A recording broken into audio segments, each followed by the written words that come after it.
Halo semuanya, bro, lebih enak nih ngobrolnya. Gimana kalau kita kenalan dulu nih sama teman-teman di sana? Boleh banget dong. Oke teman-teman, perkenalkan nama saya Rifki Alfiana atau sering dipanggil Rifki dan Nama saya Muhammad Ramadan atau sering dipanggil Rama. Bisa dipanggil Rama. Nah, kali ini kita bakal ngobrol-ngobrol tentang sejarah pos Indonesia yang memiliki sejarah panjang dan peran penting banget gitu. ya siapa sih di sini yang nggak kenal pos gitu? Tapi tahu nggak kalian sih, kalau misalkan layanan pos di Indonesia itu sudah ada sejak zaman kerajaan gitu. Bahkan udah ada di sejak zaman Majapahit gitu bro. Nah, Tahu gua, Bro. terus gini, Mak. Kalau kita flashback nih ke masa lalu, di zaman kerajaan Majapahit lah. Lu tuh komunikasi kan buat antar wilayah masih bawa-bawa surat gitu. Ya, betul. Nah, biasanya Nah, si prajurit ini tuh bawa surat dari titah raja buat disebarin ke wilayah-wilayah lain gitu. Bahkan mereka tuh bawanya sampai bawa kuda, bahkan ada loh yang sampai mereka jalan kaki. Bayangin aja mereka jalan kaki puluhan kilometer buat nganterin surat titah raja doang. waktu dulu tuh. Iya. Ya sih zaman dulu belum ada WhatsApp kan soalnya. Nah, layanan pos modern baru mulai tahun 1746 saat Gubernur Jenderal VOC GW Baron van Inhofe mendirikan kantor pos pertama di Batavia.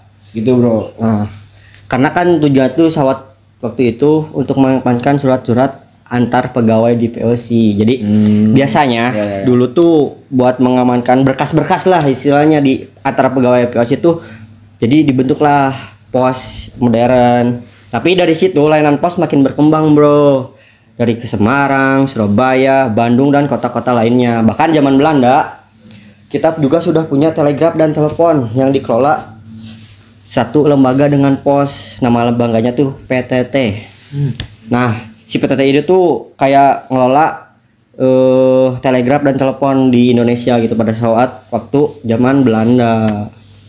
Nah, setelah di Indonesia merdeka, layanan pos juga makin penting, Bro, buat berperan penting nih buat kemerdekaan kita. Karena pada saat presiden pertama tuh, pas presiden pertama kita membanangi kalau kita merdeka, surat-surat proklamasi tuh disebarinya lewat kantor pos, Bro. Jadi saat berperan penting lah buat Indonesia tuh pos ini.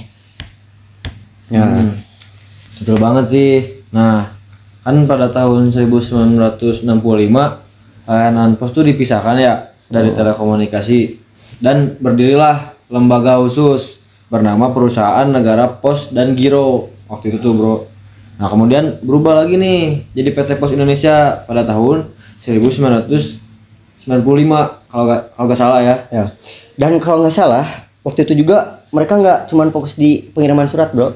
Tapi mereka juga mulai jadi pengiriman transaksi uang lewat wesel, pengiriman barang, bahkan tempat pembayaran tagihan. Nah, dulu awal-awal PT Pos berkembang, mereka tuh nyari inovasi lah supaya mereka gimana caranya bisa lebih berkembang biar nggak selalu berpatok pada satu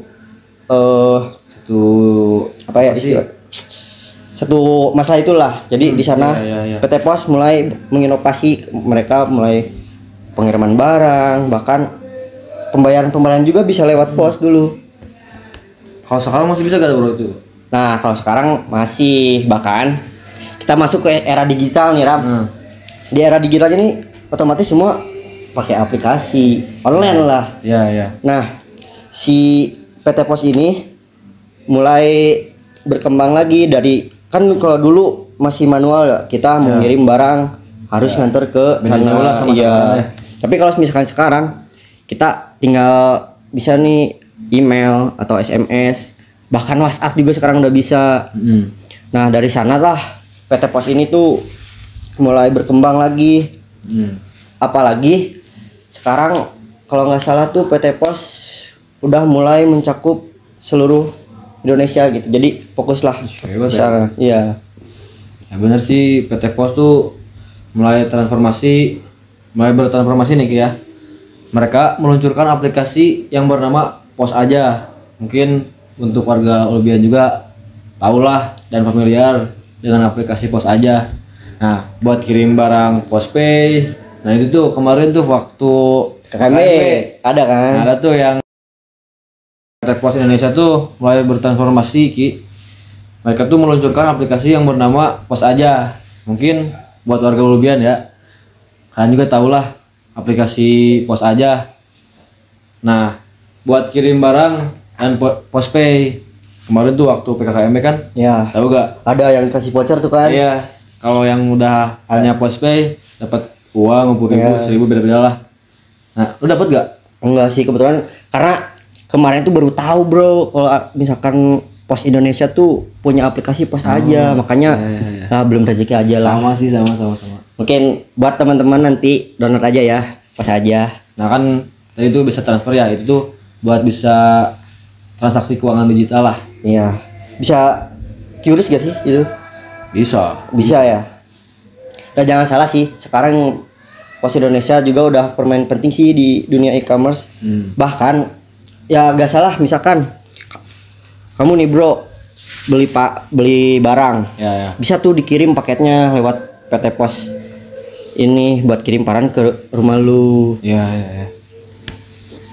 Nah, ya dan bahkan mereka juga pakai teknologi tracking real time Ki. Biar kedetek ya. Sistem sortir otomatis. Bahkan mulai mengembangkan smart warehouse buat tingkatkan efisiensi gitu sih. Nah, karena ya balik lagi sekarang zaman udah modern. Iya. Ya bagaimanapun juga PT Pos harus berinovasi lah biar nggak tertinggal, apalagi persaingan sekarang bro. Dunia pengiriman barang kan tahu sendiri kan, banyak perusahaan-perusahaan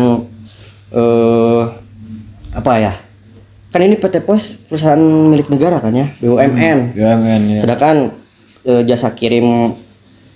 perusahaan jasa kirim gak cuman Pos aja tapi kan banyak udah juga. Banyak lah gitu. Makanya PT Pos harus mulai berinovasi nih bagaimana caranya buat bisa bersaing di dunia pengiriman ini. Iyalah dia tuh tapi tentu aja Ki, transformasi ini nggak tanpa tantangan lah, nggak gampang gitu.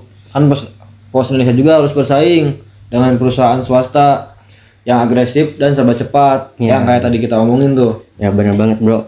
Tapi kan yang bikin optimis Pos nih karena PT Pos tuh kan yang tadi dibicarain nih.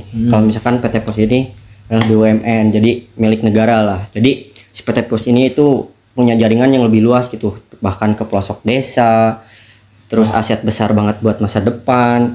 Intinya tuh PT Pos buat investasi negara Indonesia lah. Makanya PT Pos tuh benar-benar gimana caranya buat mengembangkan ide-ide teknologi dan ya gimana caranya kalau misalkan mereka tuh bisa bersaing gitu. Dan itu juga walaupun perusahaan swasta lebih agresif dan cepat, tapi mereka belum tentu punya jaringan seperti PT Pos Indonesia bro. Makanya kalian pakai Pos aja biar kemana-mana cepat.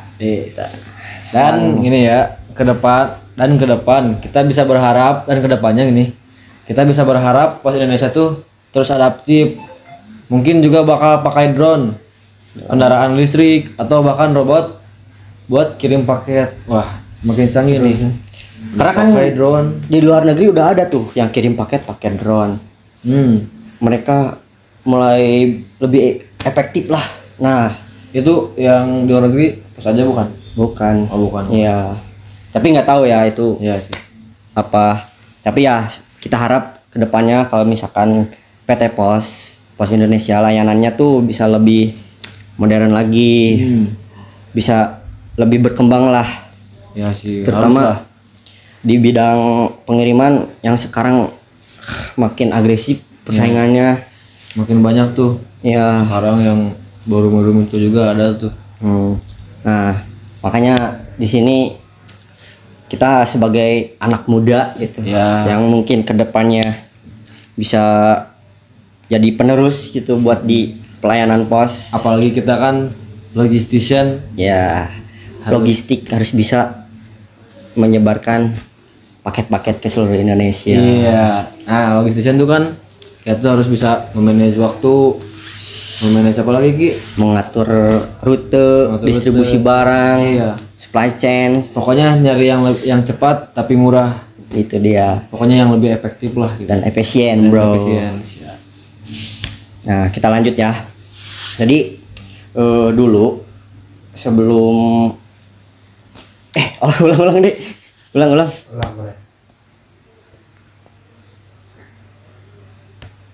Langsung penutupan. Udah. Nah, jadi dari seperti yang kita obrolin lagi, dari yang awalnya dari kirim surat dari zaman kerajaan manual, lari-lari bawa kuda, bawa surat buat perintah raja. Jam-jam ya. Terus dari zaman VOC sampai sekarang zaman digital, layanan pos tuh masih tetap bertahan gitu dan makin berkembang, dan bisa dibilang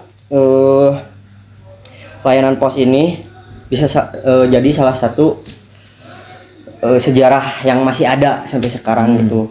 Karena layanan pos ini tuh menjadi pedoman lah kalau misalkan jadi dari awalnya nganterin surat jalan kaki bawa kuda buat nganterin titah raja ke antar yang harus wilayah. jam-jam itu. Iya. Dari surat zaman Belanda sampai sekarang layanan pos makin berkembang. Itu tuh bisa jadi saksi lah kalau misalkan layanan pos itu tuh tetap bertahan di Indonesia, walaupun ya nggak gampang juga gitu bertahannya, banyak lika-liku, tapi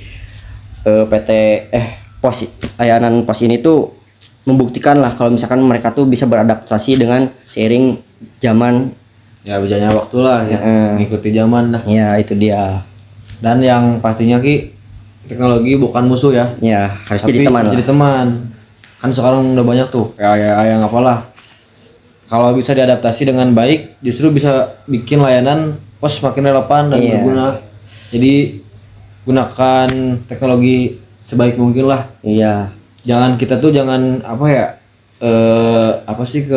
masuknya tuh Nolep. Ya, jangan diperbudak sama teknologi lah, tapi harus memanfaatkan teknologi yang dengan baik. Kita yang harus memanfaatkan teknologi, jangan teknologi yang harus memanfaatkan kita. Iya. Jadi gitu aja mungkin teman-teman buat ngobrol-ngobrol kali ini. Terima kasih sudah dengerin kita semua. Ada salam, bro? Gini ya, dia sih lagi ngunyah-ngunyah. Acak. Terima kasih semuanya. Bye bye.